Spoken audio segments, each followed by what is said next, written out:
Well, friend, let me take you on a journey. Caves, caverns and mines at those wondrous realms hidden beneath stone, where the air hums with ancient secrets, and the walls themselves hold stories older than kingdoms. There's something magical about them, isn't there? The unknown, the echo of your steps, the glitter of untold treasures waiting in the shadows, and let me take you there, deeper and deeper into the earth. 5 times I descended and 5 times I returned, each with a story worth telling. The first time I journeyed to the crystal cavern of Veridon, a place whispered about only in the oldest of tavern tales. The entrance was a small crack in the mountainside, barely enough for a man of my size to slip through, but once inside, it was like stepping into another world. And imagine this if you can. The air was cool crisp, with a faint scent of earth and stone. My footsteps echoed, the sound bouncing off the crystalline walls.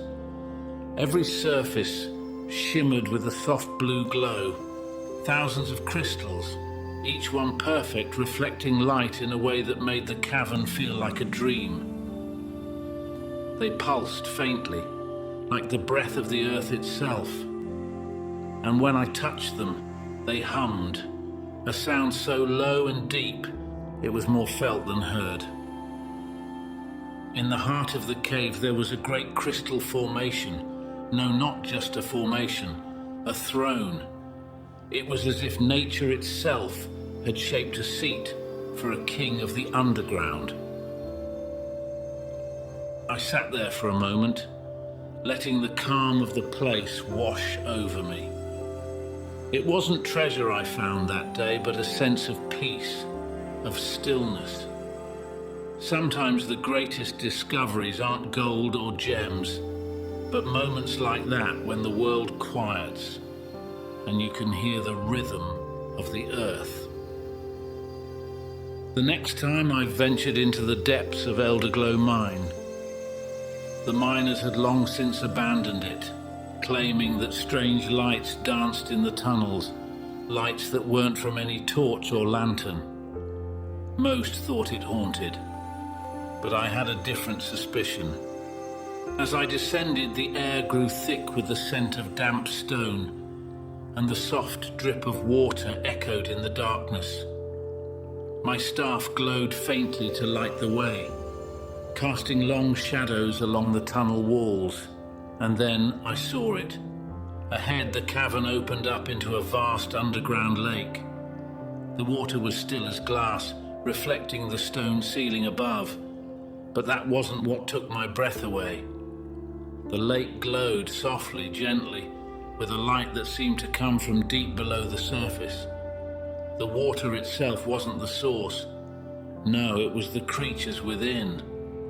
Tiny, luminescent beings, no bigger than a grain of sand, drifted through the water, casting a gentle, ethereal light. It was as if the stars themselves had fallen to the depths of the earth and taken refuge in that quiet, forgotten place. I stood at the water's edge for hours, watching the soft lights dance beneath the surface. The air was filled with a faint, almost musical hum, the sound of the creatures moving in harmony. It was unlike anything I'd ever seen, a living lake glowing with life. And in that moment, I realized that magic wasn't always in the grand spells or ancient relics. Sometimes it's in the smallest, most delicate things, hidden in the dark. Another time my curiosity led me to the labyrinthine caves of Merkston, a place known for its treacherous maze of tunnels. Few ever dared to enter, and fewer still returned. But the rumors of a hidden library deep within, where the walls themselves were etched with forgotten knowledge, well, how could I resist? The air was thick there, heavy with the scent of ancient dust and damp stone. My breath echoed louder than it should have, as though the cave itself was listening. I made my way deeper, following the whispers of old maps and cryptic clues. The walls you see weren't just stone, they were covered in carvings, runes that twisted and turned, forming paths of knowledge.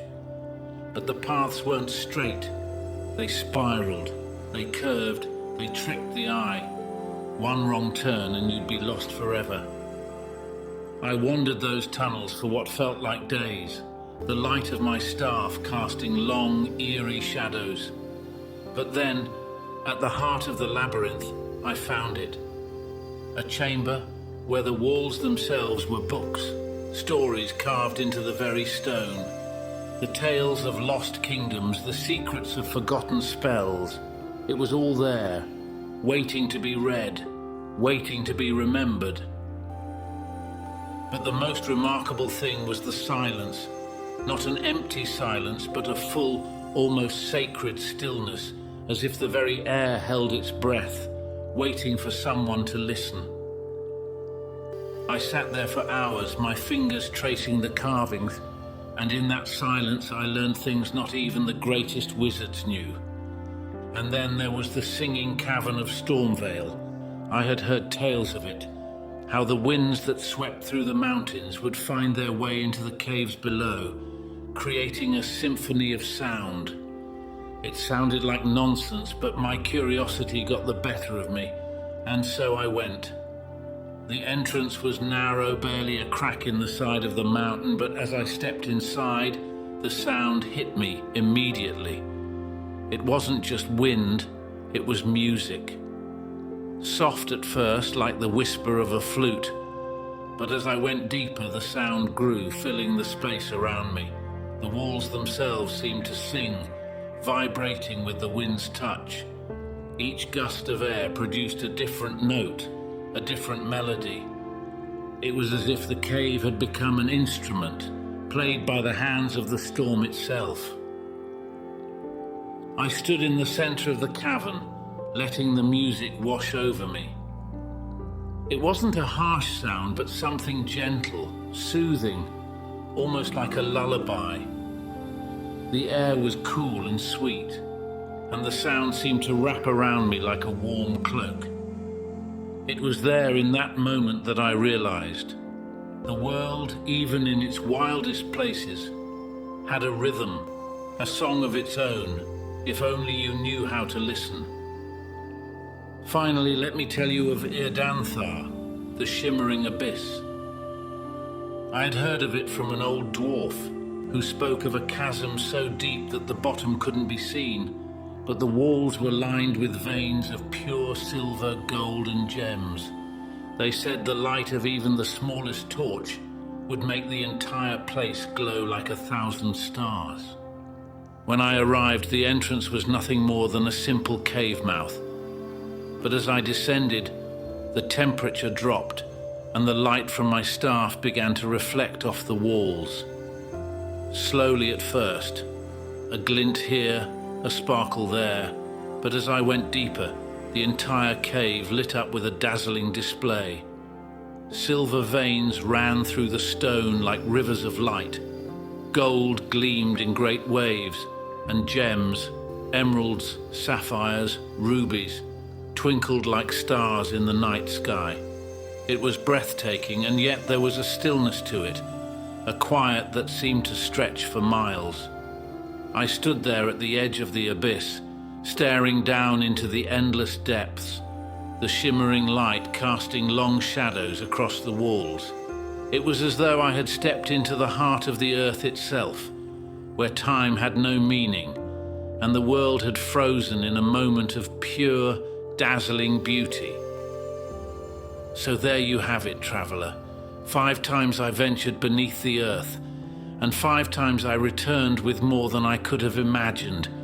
Each cavern, each mine, held its own unique magic, its own story to tell, and each one reminded me that sometimes the greatest wonders aren't found in the heavens, but in the deep, quiet places beneath our feet. Now, what do you think? Would you dare to descend into the unknown, seeking out the treasures hidden in the dark? Well, I do hope you've enjoyed our time together, friend. I certainly have. Please feel free to like, comment and subscribe so that we can do this again in the future. You can also find a variety of other types of stories to fit your interests and needs. You must never forget, there are stories to tell.